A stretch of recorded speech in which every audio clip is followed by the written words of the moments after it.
I'm Davey Bolt. I'm Richie Mackay. You are listening to the Wrong Buyers Balls podcast.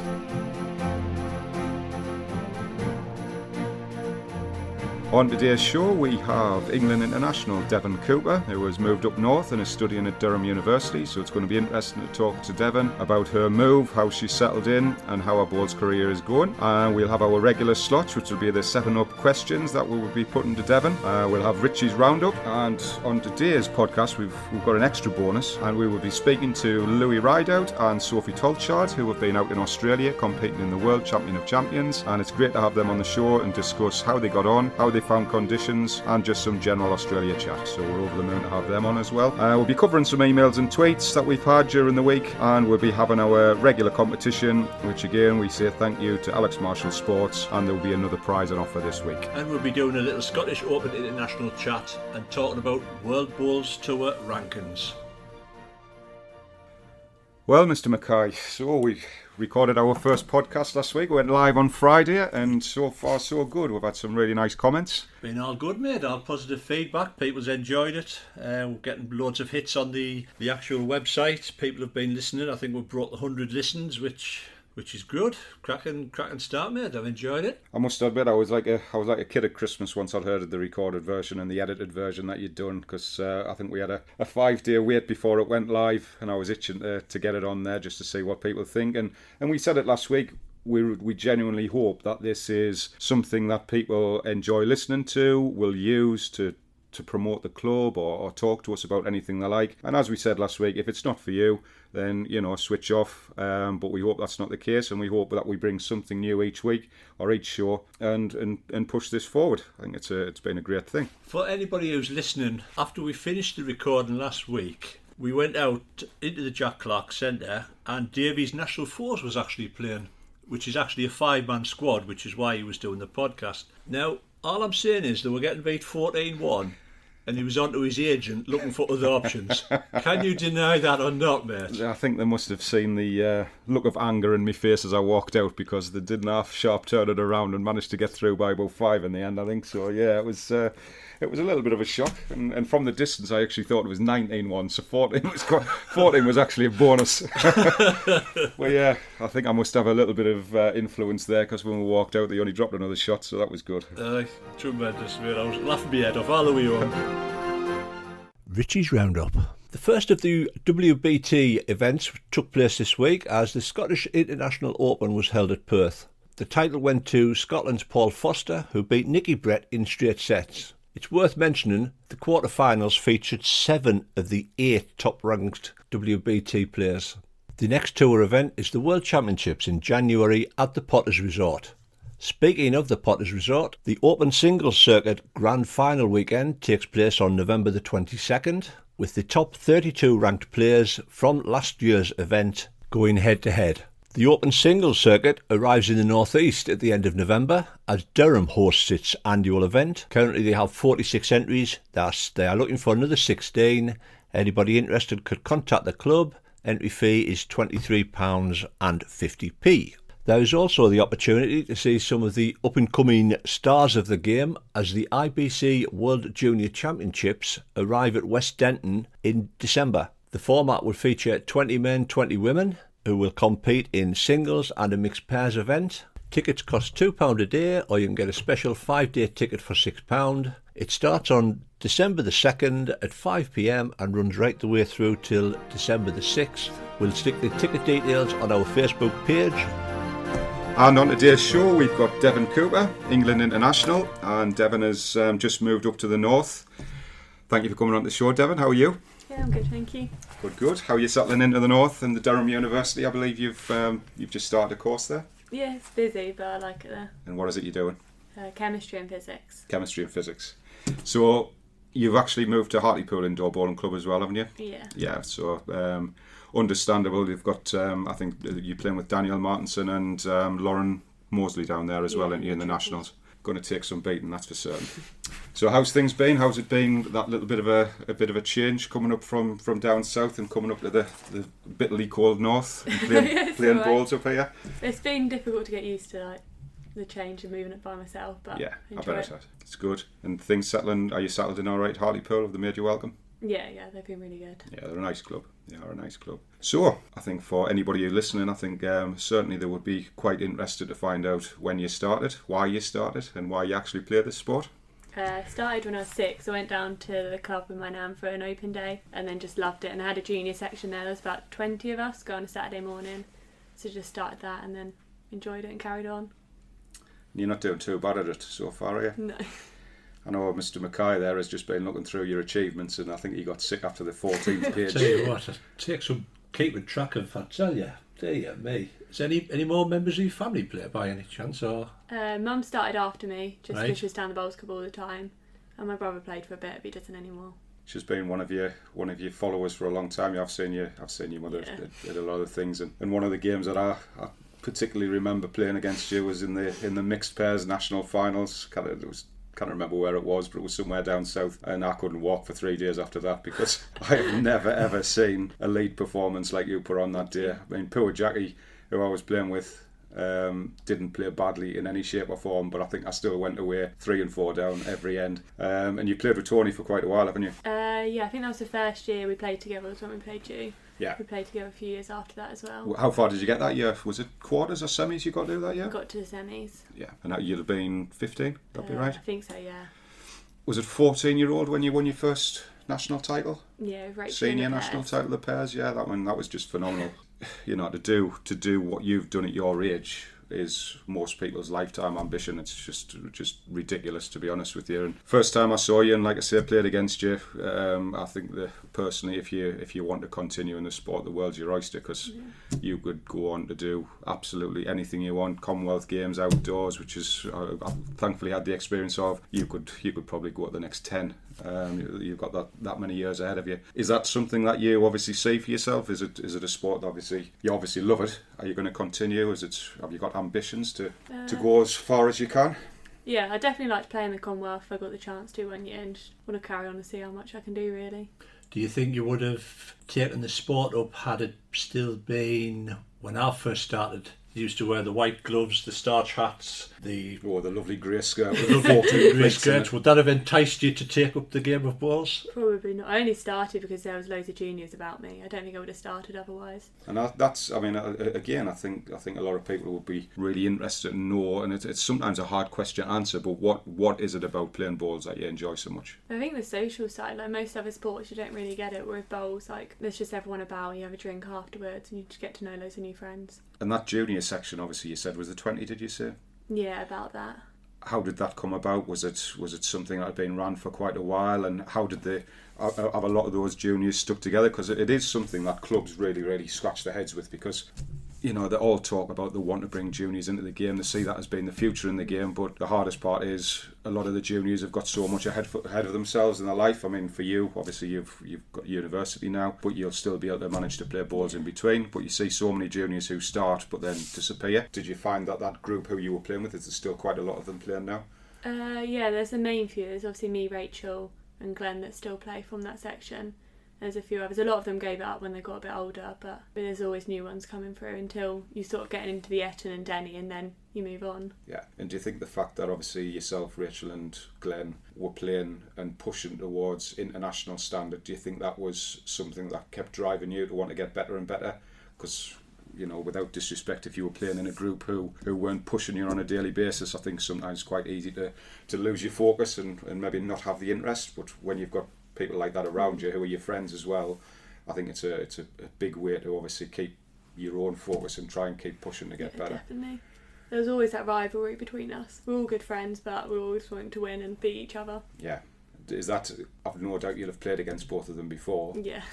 Do you completely switch off and forget that they're actually your friends and just play them as a competitor? When you're on the green there, if you're a competitor and you're off again, you have a chat and a laugh. Yeah, it's amazing how many people actually struggle with that when they play the friends. Some people will go straight down that line of, today you're not my friend, but you're my competitor today. You try your hardest against your mates because you didn't want them to have one over you. Yeah, that's it. I think you can get a little bit comfortable as well and sort of chatting during the game and lose your focus and things. But so, don't want to give you a flashback here. Runners up in the singles the last 3 years. 21-20 the last twice. Yeah. Is it are we going to be this year? I hope so. Yeah. It'd be harder to qualify this year with Lauren and Danny in the area, but I hope I get there and see how far I go. I bet you couldn't believe when you lost 21-20 for the second time. No, well, my last bow I thought I'd got the shot with. Did the you? second time, yeah. Must have been gutted, absolutely gutted. Yeah, definitely. Was it Michelle Coleman, was it? Michelle was the first year and then Janice second. Because I think you'd got to 20 against Michelle. 2016, I think it was, yeah.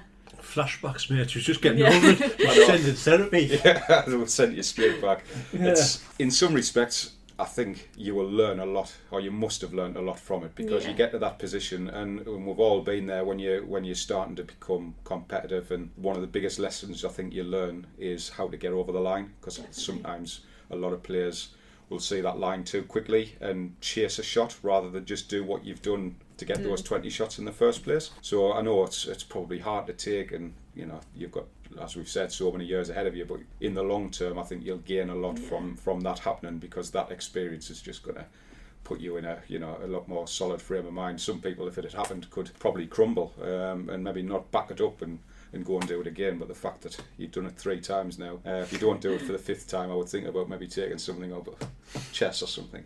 And you must be chuffed to get your first call up for England outdoors. Yeah, I didn't really expect it, being away as well, not being able to attend the trial, but I thought it was over the moon, especially outdoors, which I'm definitely a stronger player indoors. Do you think so, yeah? Yeah. I think that's a good thing. I think that's what they've done a lot of recently. Once upon a time, if you missed a trial, you just weren't considered at all. But I think they are using a little bit of common sense. I mean, they cannot leave players of your calibre or quality out of the team just because you can't particularly make a day. Yeah. One day is not going to determine whether you're a good bowler or a bad bowler or not. So that's a good thing. What do you find is the reason for you being a better indoor bowler than out? I'm not sure really. I think the consistency indoors is you can play the same line and know what it's going to do, but outdoors I struggle a bit more just because you're not sure what lines to play, and I think it's more challenging working out a green. Does it frustrate you playing outdoors? Yeah, definitely, especially when I know it. Indoors are more consistent. I expect to be the same outdoors. Yeah, you'll know yourself, which we've played both for a lot of years, and I've got to the point now where I just basically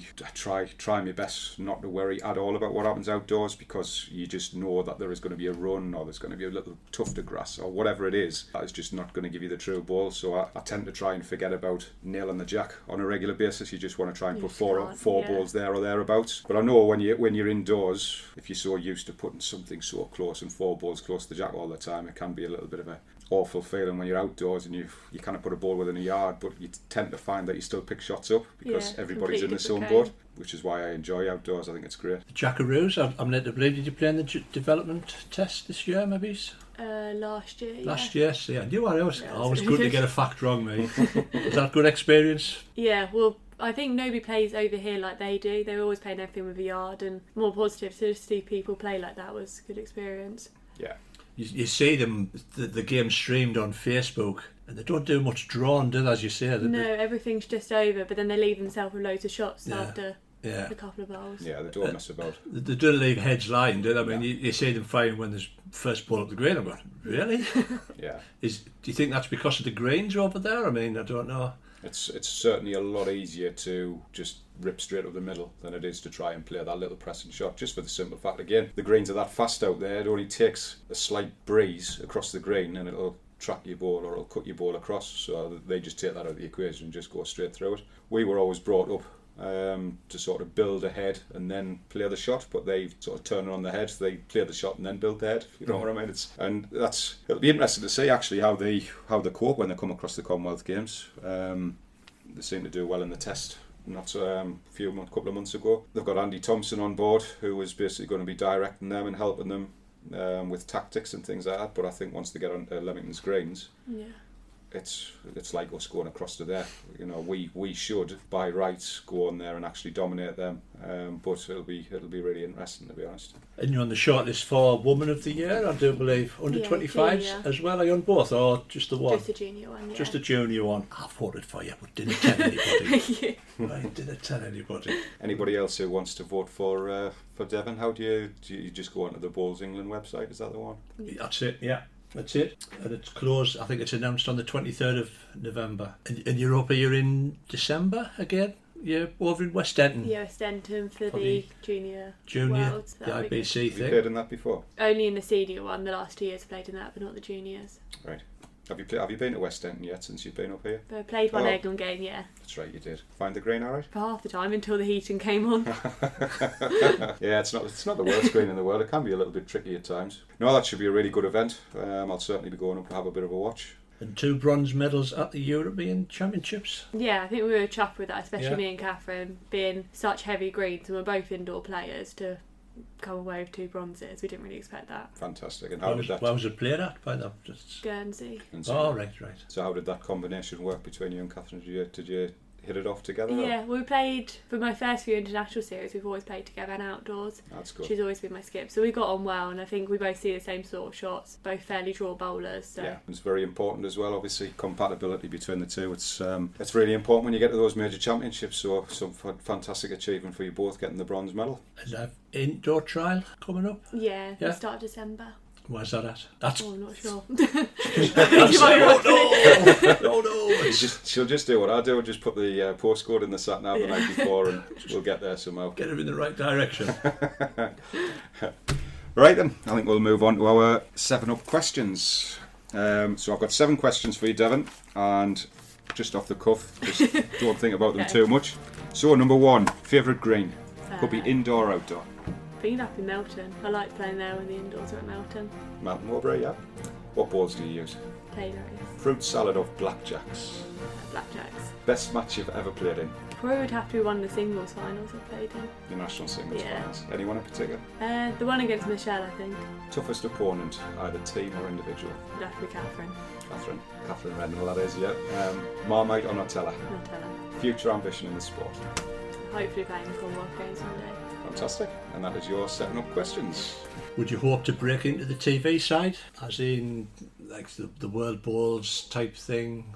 Well, I've qualified for Potters in January, so Oh, Oh, that's fantastic. tremendous. that'll be good if I can do well in that. Fantastic. Is that the singles? Lady singles? Yeah. Great stuff. Oh, great stuff. Done my homework there, didn't I? Well done, Richie. Sacked in the morning. Get out. No, Taxi. have you ever played on the portable rink? No. Yeah, it's a good experience. It's a really good experience. You'll enjoy it. It's tough. Just do not try and play timed runners because they are a nightmare. Draw, and I'm sure you'll be fine. So that's great. Well, thank you very much, Devon, for coming on. Yep, It's thank been you. much appreciated, and all I can do is wish you every success up in the north. Hope you don't find us too bad up here, and best of luck with your season. Thank you. I hope you make it 4th time lucky in the singles, and if you get to 20 this time, just get the mat up the green, ditch the white with your first ball. Happy days, shake hands. Shake hands, you heard it first here. If she's 2020, she's on the mat, says, what did Boltley say? What did he say? 4th ball, she's standing there after 3 runners. You just wait, lad. Thank you very you. much, Thank Devon. you. Cheers.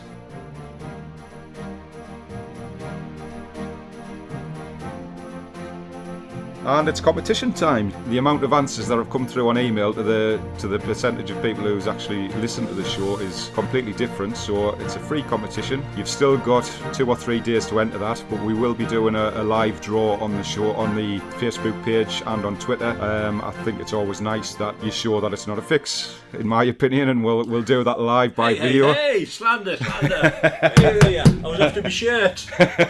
So we will do that live. We'll just do it on a random number draw, and every email that's come in will get a number and you will see the draw. So the competition for this week, again, we've got to say a massive thanks to Alex Marshall Sports, who's once again providing yet another prize for us. And this competition is going to be for an aero cloth and a monkey grip tin of polish, which I believe comes in around about a £20 prize. So it's a nice little stocking filler for Christmas. So, a little bit different this competition. We're going to go for Name the Player. So what I need you to do is drop us an email on wrong.bias@hotmail.com and let me know who you think this very popular player is. He is English and he was born in 1991. He was the 2015 Bowler of the Year, and he was also part of the gold medal winning triple in the New Zealand World Championships in 2016. So for those of you who Googled the last prize, which I'm quite confident you did because it'll have been a quick thing, you might have to do a little bit of digging on this one. And as soon as you get the answer, drop it on the email. Again, you can drop it on Facebook or Twitter, but you're only going to give the answer away. Your choice. We will announce that winner on the next podcast as well, and we'll do a live draw for that one. You're listening to the Wrong Bias podcast. Following their exploits down under, we catch up with England's Louis Ridout, and later in the show, Sophie Tolchard. Hello, Louis. How are you doing? Good, thank you. How's things? Yeah, not bad. Good stuff. Thank you for agreeing to come on. Thank you for agreeing to come onto the podcast, mate. It's much appreciated. No worries. So, how did things go? What was it like out there? Yeah, it was very good. Very good, mate. As you know, preparation time wasn't the most. How many days beforehand were you there? One. Was that all? Yeah, got there Saturday morning, practice Sunday, competition Monday. That's really, really hard work, that, mind, to get out there and get prepared for those greens, isn't it? Yeah, very. Not easy, especially obviously using different bowls. Fortunately, I had the same bowls I used in the Commonwealth, so kind of had an idea what they were going to do, but still not easy. But so overall, I was quite happy with how it planned out. Great stuff, mate. And on that basis, even more so, I should have said at the start of the call, congratulations on your bronze medal, mate. You've done a great job. Yeah, very good. I was just going over there, hopefully see how it panned out the first few days. As you know, I mean, everyone keeps saying, oh, the Australian greens are lovely, we can't play over there, you can't play anywhere, but it's not as simple as that. Without a doubt.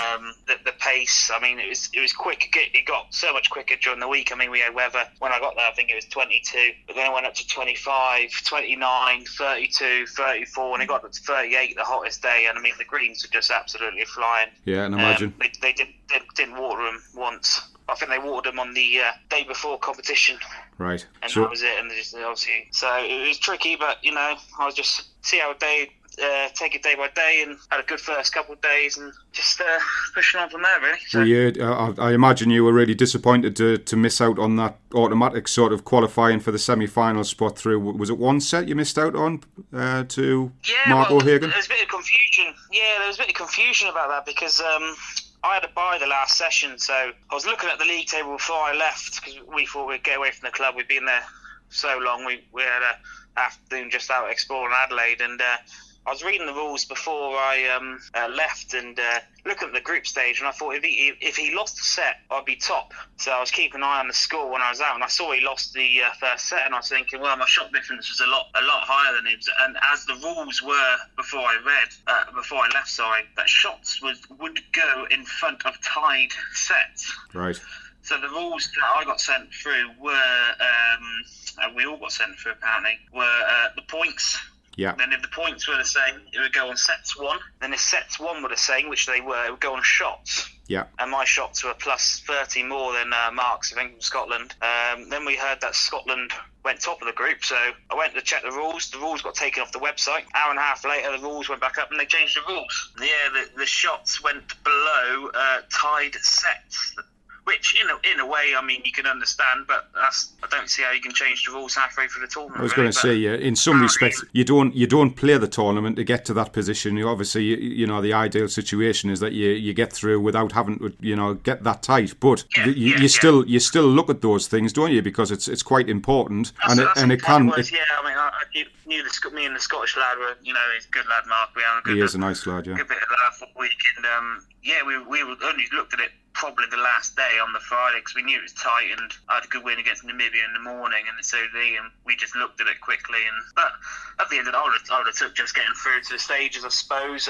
But it's a bit annoying when apparently that was the wrong rules that are up there. But it's one of those things. That's it. You just got to get on with it. It was just get on with it. So you've got to beat everybody, but there's certainly easier semi-final draws than hitting the Australian boy on his own patch, isn't it? Really. Very true. Yeah, watching him obviously when different group than him, so I couldn't really see much of his games because we were all on at the same time, but you see some of his results and you talk to the other boys that he played, like he played Kevin James from Wales and Stephen Coleman Ireland, you have a word of him, and looking across now and again, he was probably the most consistent ad one, which you would imagine, which you would expect, I suppose. But unfortunately, I just didn't perform for the semi-final. I think if I played like I did against maybe Scotland and Malaysia and even probably USA in the playoffs, I played really well, and just struggled in the semi-final, unfortunately. Yeah. But that's how it goes. Yeah, really unfortunate, mate. But like I say, you've come away, especially with the preparation, you've come away with a bronze medal, which is tremendous. And as always, mate, you've done the country proud. So thanks very much, mate. It's been really nice catching up with you, and it's, I'm sure it'll be interesting for anybody listening just to hear what was happening out there. So thanks again, mate. No worries, David. Thank you very much. Not a problem. We'll speak to you soon, Louis. Thanks again. All right, cheers, mate. Take care, mate. Bye.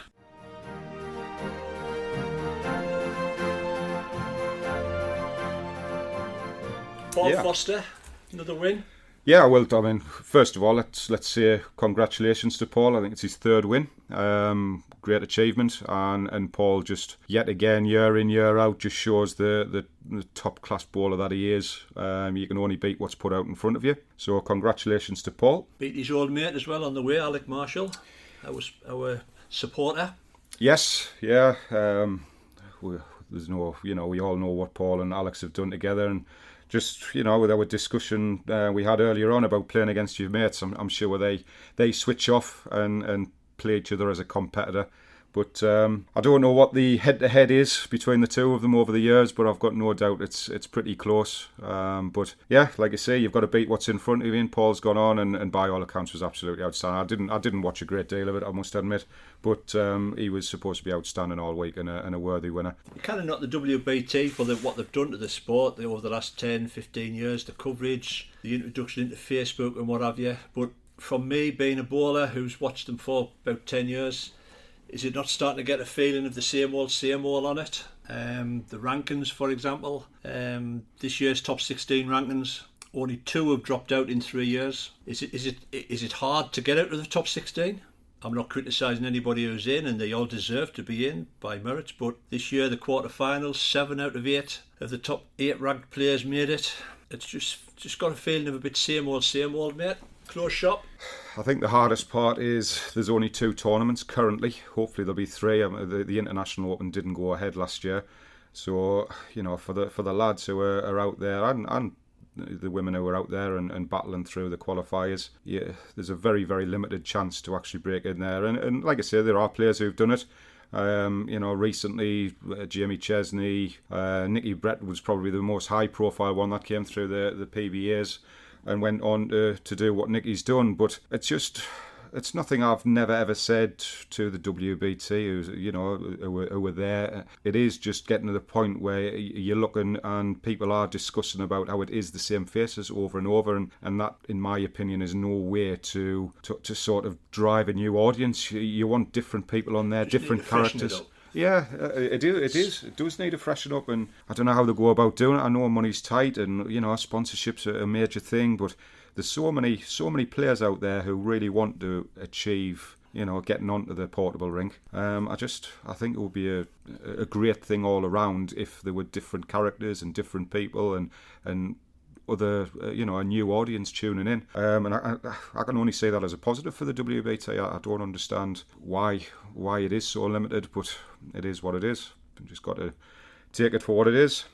I mean, one thing I've said, and I've always said it openly, I'm not saying anything here, I'm certainly not, trying to cause any issues by saying what I'm saying, because it's something I've said openly, and I just think there's an opportunity there for any of these players who are qualifying. I just think they may only ever get there once, and I think there's a way to actually give them an experience that they'll never forget. I mean, yeah, it's a great thing to get there, and it's an experience alone just to play on the portable rink and potentially get onto the TV. What I'm sort of saying is it would just let the player walk onto their own choice of music, and just give them, we keep talking about the darts, but it's like the darts experience. They all walk onto their own anthem and they walk onto their own tune, and I think that as well for the top 16. If they all walked on to a particular piece of music that was relevant to them, the audience would start to relate a little bit more to the players as well. And I just think it's. Do you think it would work if they changed the rankings down to top 8, or would that and give people, like the qualifiers, a more chance of actually getting to that level?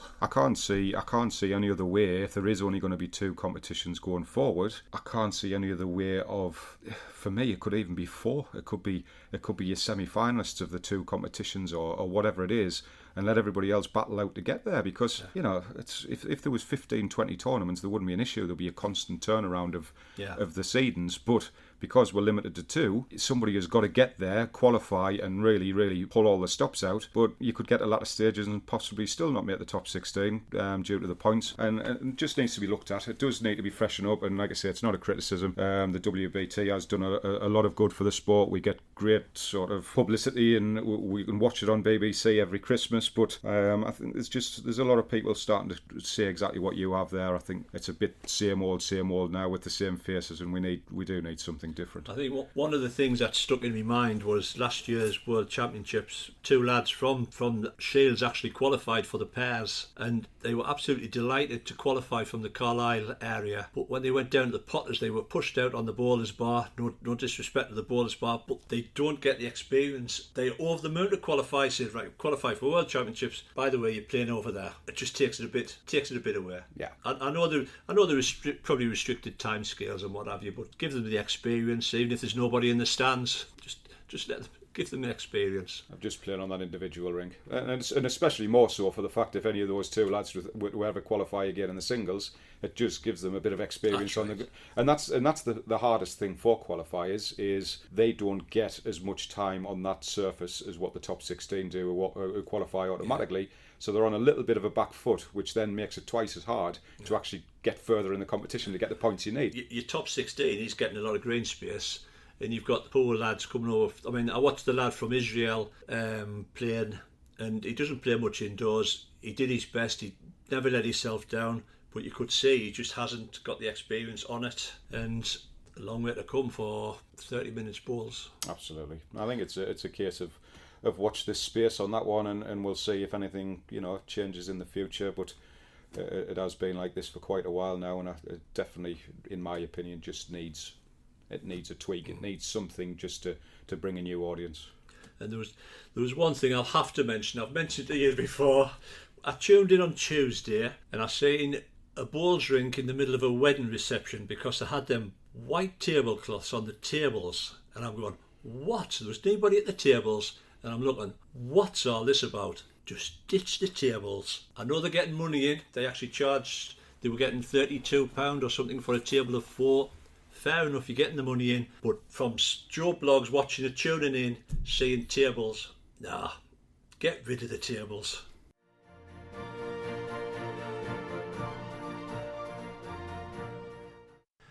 And I do believe we've had some emails, mate. Yeah, we've got a couple of emails, which is really nice. Like I say, this is part of what we're trying to do, and we want people to be involved as well. One of the emails was from John Elmsley, and he just said he'd listened to the show for the first time, really enjoyed it, which is great. And that we'd mentioned about the state of outdoor greens, and he's just basically saying, as much as we're trying to progress the image of bowls, local councils are trying to close greens and forcing clubs into either asset transfer or ultimately closure. Yeah, John, I mean, it is happening. Yeah, we're seeing clubs close on a regular basis, but on the flip side, I think we've got a responsibility as bowlers and the clubs themselves. We really need to get off our backsides in some respect and actually start to promote our clubs a lot better. We need to involve the public a lot more. It's not always just about the bowls. It's about getting people through the doors and using the facilities that clubs have got. So yeah, I do agree. Obviously, these things are happening, but there are ways and means of obviously going about doing this.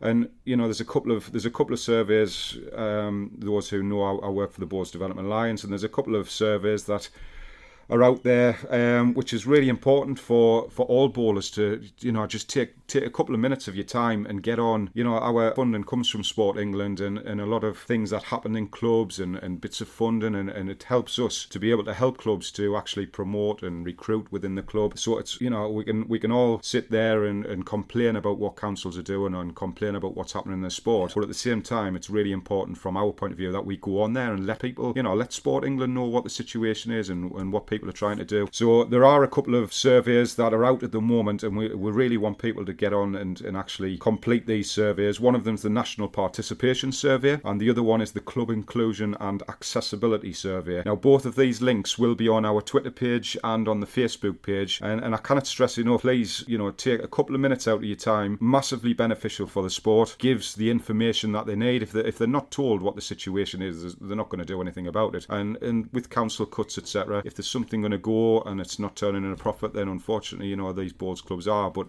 we will be putting those on, and it would be really appreciated if people could go on and fill those surveys in and just pass the word around to everybody in your committee. If you've got a committee page, or you will really do a power of good for the sport. And I think some people just look at it and think it'll not go anywhere, it'll not be looked at. End of the day, if we don't do anything, the sport will not do it itself. You fill out surveys, it takes you 2 minutes. Come on, folks, let's get onto it. The other email we had was from Peter Tallock, who was actually at my club at South Shields, and he basically just put, what are your thoughts on the age limit of 25? He personally thinks it's too high and should be 18 or maybe 21 to make it a bit more of a level playing field for some of our junior bowlers. So we thought, that was a very valid question. There has been talk recently about are they going to raise the under 25 double fours up to under 31s? Yeah, so that actually pushes it higher again because they're struggling to get the teams. It was 31 when I was a boy. Absolutely. 1980. No, I'm being far too kind there. 1960 maybe. Oh. But we read that and we love these emails coming in. So what we're going to do, Peter, rather than answer your question now, we think it's a great topic to have on one of our future podcasts. So that will be discussed in the very near future, and we will have a discussion about where we feel junior bowls is and what clubs maybe need to do to obviously try and encourage or push the sport forward. So thanks very much everybody for your emails. It really is appreciated, and that's what we're here for. It's nice to hear from people, and once again I just reiterate what Richie said. Thanks for all the positive comments. It's been really nice to read. Even negative comments, we don't mind. We'll take everything on board. We're not shy. We're big lads, got broad shoulders. Absolutely, and it only helps us to hopefully make the show better as well. Hi Sophie, how are you? I'm good, thanks. You alright? Yeah, not too bad, thanks. Appreciate you coming onto the show and having a talk. I just wanted to ask you a couple of questions about Australia, if that's okay. How did it go out there? I think on the whole, it went well. If it was kind of asked us before we went away if we'd be happy with the medal, obviously we'd have said yes. So really pleased to come back with a medal, but on the other hand, slightly disappointed to get so close to the gold medal playoff and just miss out on a tie break. But yeah, on the whole, very pleased. Under what it's like, David, going out and playing in Australia is difficult. Absolutely. So it was. As promised, we catch up with Sophie Tolchard. Well, congratulations on that side. Anyway, I've just been speaking to Louis as well just before yourself, and he gave me an understanding of obviously what happened out there. And you hit the New Zealand girl in the semi-final, didn't you? And I don't think you didn't have the best of starts, did you, in your first game? No, I didn't. Didn't get off to a good start. I am kind of known for being a bit of a slow starter. And I played Norfolk Island on sort of day one and lost in 2 sets. And then in the afternoon game, I had a bye. So I kind of didn't really get a chance to get into it, really. And then on day 2, session 1, I was playing Australia. So it was kind of like hit the ground running. Yeah. One I could have just done with a few games. And sort of the way it worked out with Louis' group, there was obviously more men in his kind of in his group. So after day 1, he'd played 3 games. So really, you want the games out there because you just want the game time on the green to get into it. But obviously, yeah, kind of turned it around once I played Australia. I got hammered in the first set. I saw that. But that's the beauty. That's the beauty of sets play. Can just nick sort of a tiebreaker, and that's what happened. And then I sort of managed to get a bit of form after that, and then just kind of kept winning and that kind of thing. And that's the good thing about big groups, that you can afford to lose the odd game here and there, and you always find that somebody kind of ends up beating somebody else. And I was pleased with it in the end. It's brilliant. I did look at that. I must say, I was following your results all the time, and I saw that you'd only played the 1 game on the first day, and I thought the same as what you've just said there, because it's a little bit of a double whammy in some respects. You want the time on the green, but also in fairness, the Norfolk Islands girl, I've watched her a few times, and she's not a bad player at all, but it leaves you sitting sort of bottom of the pile through no choice of your own, just because you've only had the 1 game. But no, I was speaking to Louis, and he said you didn't get a great deal of preparation time out there. Was that the case for yourself as well?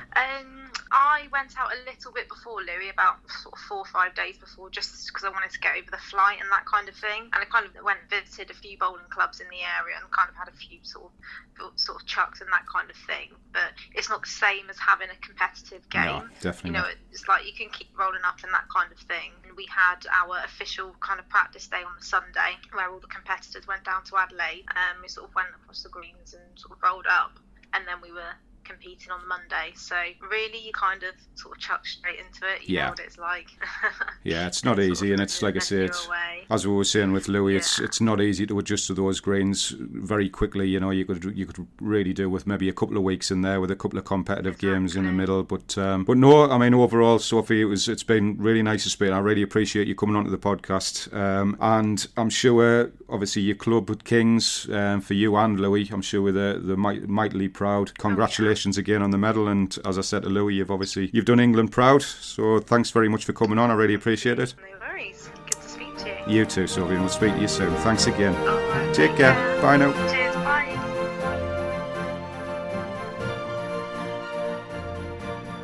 So that's the end of our second podcast, and I must admit it's been a really good show. This one, we've, like I say, massive thanks to Devon, great thanks as well to Louis Ridout and Sophie Tolchard for taking the time out to speak to us on the phone. And yeah, so that's number 2 done, mate. It's getting a bit easier. Getting a bit longer. That's the podcast. Absolutely. Boom, boom. One thing I will say just before we finish is, just remember, this is called a bowls podcast. So we're not just, there is plenty of formats of bowls. There's short mat, there's carpet bowls, there's petanque. Any format of bowls, we're more than happy to discuss. If you can provide us anything that you'd like us to discuss. If you do, by all means, drop us an email, and we'll happily read out any results, discuss your club, promote your club, whatever it is. So thanks again, everybody, for listening. Cheers, folks. Thank you for listening, and hope you've enjoyed the show. This has been a Dodgy production.